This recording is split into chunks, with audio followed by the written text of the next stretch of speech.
Assalamualaikum warahmatullahi wabarakatuh. Perkenalkan, nama saya Yanuar Arif Prayoga, NIM 230101191401196 dari kelompok 7 kelas Ilmu Pemulihan Ternak A. Kali ini saya akan menjelaskan mengenai hasil dari laporan saya yang membahas tentang iritabilitas, korelasi genetik, dan repeatabilitas. Namun sebelum itu, saya akan menjelaskan bagian pendahuluan terlebih dahulu. Jadi di bagian latar belakang menjelaskan mengenai ilmu pemulihan ternak merupakan ilmu yang mempelajari tentang cara peningkatan produktivitas ternak dengan cara perbaikan mutu genetik pada ternak. Ilmu pemulihan ternak sangat penting karena menentukan kualitas ternak.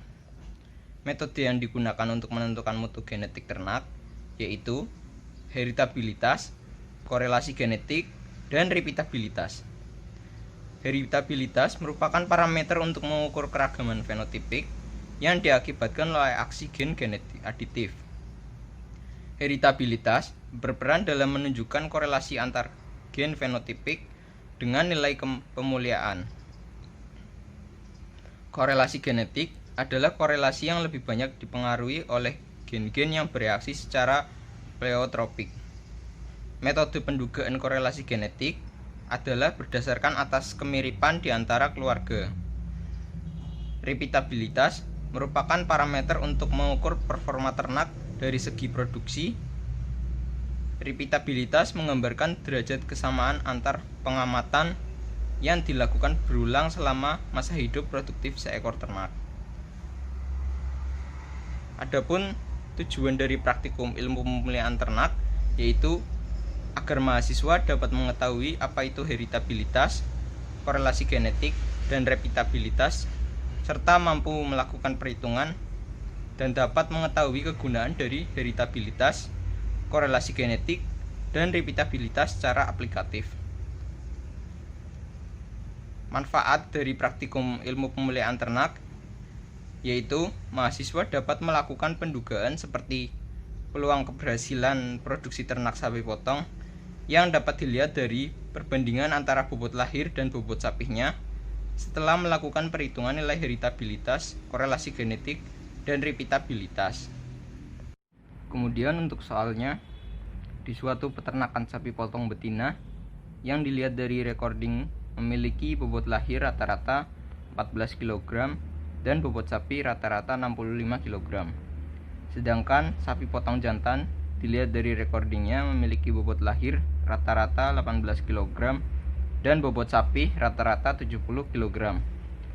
Dari banyaknya sapi potong di peternakan, 5 ekor sapi betina dikawinkan masing-masing dengan 4 ekor sapi jantan dalam 1 tahun menghasilkan keturunan dengan data bobot lahir dan bobot sapi. Di sini saya menggunakan data produksi bobot lahir dan bobot sapi pada sapi potong dengan pengulangan sebanyak 3 kali. Setelah itu, kemudian dilakukan rekapitulasi data. Yang pertama yaitu mengenai pendugaan nilai heritabilitas indeks bobot lahir. Pertama-tama dibuat tabel terlebih dahulu, kemudian dimasukkan angkanya yang diperoleh dari form tabel data produksi. Hasil yang pertama didapatkan faktor koreksi sebesar 5091,24. Kemudian jumlah kuadrat antar pejantan atau JKS 8,97. Lalu jumlah kuadrat antar anak dalam pejantan atau JKW sebesar 21,3. Kemudian derajat bebas antar pejantan atau DBS sebesar 3. Selanjutnya derajat bebas antar anak dalam pejantan atau DBW 16. Kemudian kuadrat tengah antar pejantan atau KTS 2,99. Lalu kuadrat tengah antar anak dalam pejantan atau KTW sebesar 1,33.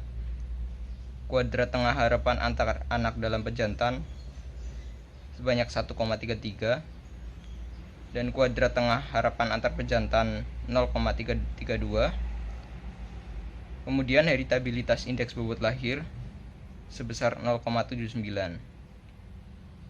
Setelah itu dibuat daftar sidik ragam. Tabel daftar sidik ragam ini didapat dari hasil-hasil dari faktor koreksi, jumlah kuadrat, dan kuadrat tengah harapan.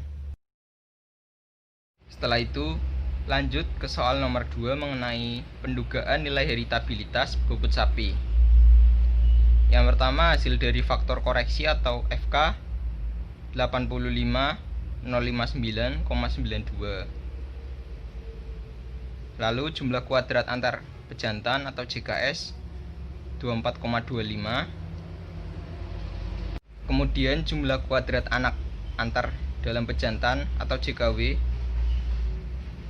60,08. Kemudian derajat bebas antar pejantan atau DBS 3.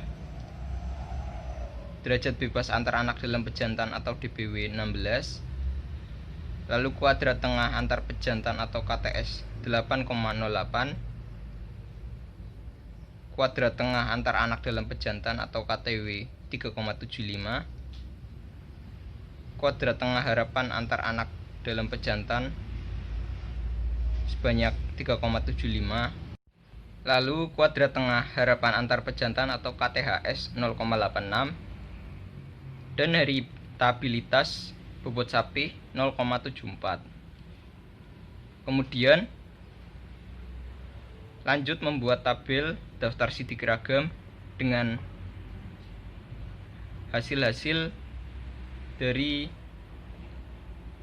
faktor koreksi, derajat bebas, jumlah kuadrat, kuadrat tengah, dan kuadrat tengah harapan. Soal nomor 3 mengenai pendugaan nilai korelasi genetik indeks bobot lahir dan bobot sapi. Yang pertama, faktor koreksinya didapat 2081 0,1. Lalu jumlah hasil kali antar pejantan atau JHKS didapatkan hasil 14,72. Jumlah hasil kali antar anak dalam pejantan atau JHKW 31,71.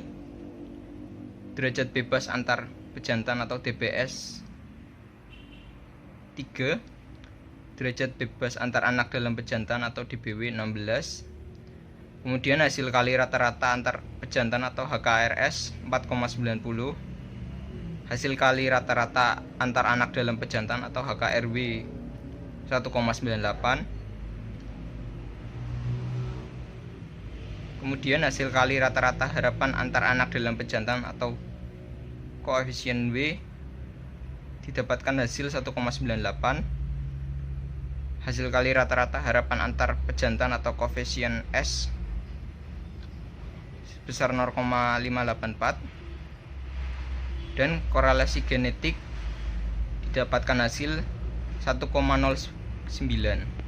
Kemudian lanjut membuat tabel daftar sidik ragam dengan hasil yang diperoleh dari faktor koreksi, derajat bebas, jumlah hasil kali rata-rata, dan hasil kali rata-rata harapan.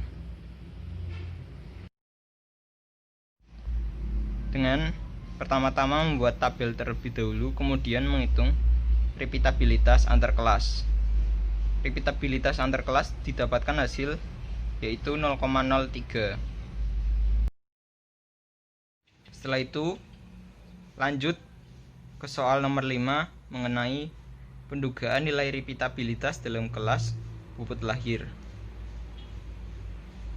Pertama-tama dibuat tabel terlebih dahulu, kemudian didapatkan hasil faktor koreksi sebesar 13819,14.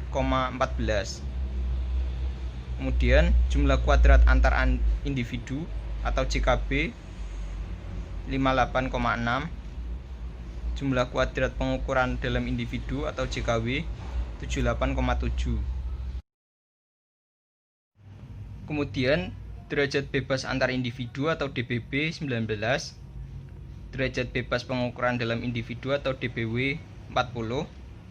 Lalu kuadrat tengah antar individu atau KTB 3,08, kuadrat tengah pengukuran dalam individu atau KTW 1,97, lalu kuadrat tengah harapan pengukuran dalam individu atau KTHW 1,97, kemudian kuadrat tengah harapan antar individu atau KTHB 0,37, dan didapatkan hasil repeatabilitas yaitu 0,16. Kemudian lanjut membuat tabel daftar sidik ragam yang didapatkan dari hasil faktor koreksi, derajat bebas, jumlah kuadrat, kuadrat tengah, dan kuadrat tengah harapan. Lalu setelah melakukan perhitungan, kemudian dibuat pembahasan mengenai perhitungan tersebut seperti yang bisa dilihat di layar. Yang pertama yaitu pembahasan mengenai hasil dari heritabilitas, kemudian tentang hasil korelasi genetik, dan hasil repeatabilitas. Dari pembahasan tersebut dapat diambil kesimpulan bahwa nilai hasil perhitungan tersebut apakah sudah sesuai rentang atau tidak. Jika hasil di luar rentang, maka perlu dicari alasannya mengapa hasil tersebut di luar rentang. Tetapi jika sudah sesuai rentang, maka tidak perlu diperbaiki lagi.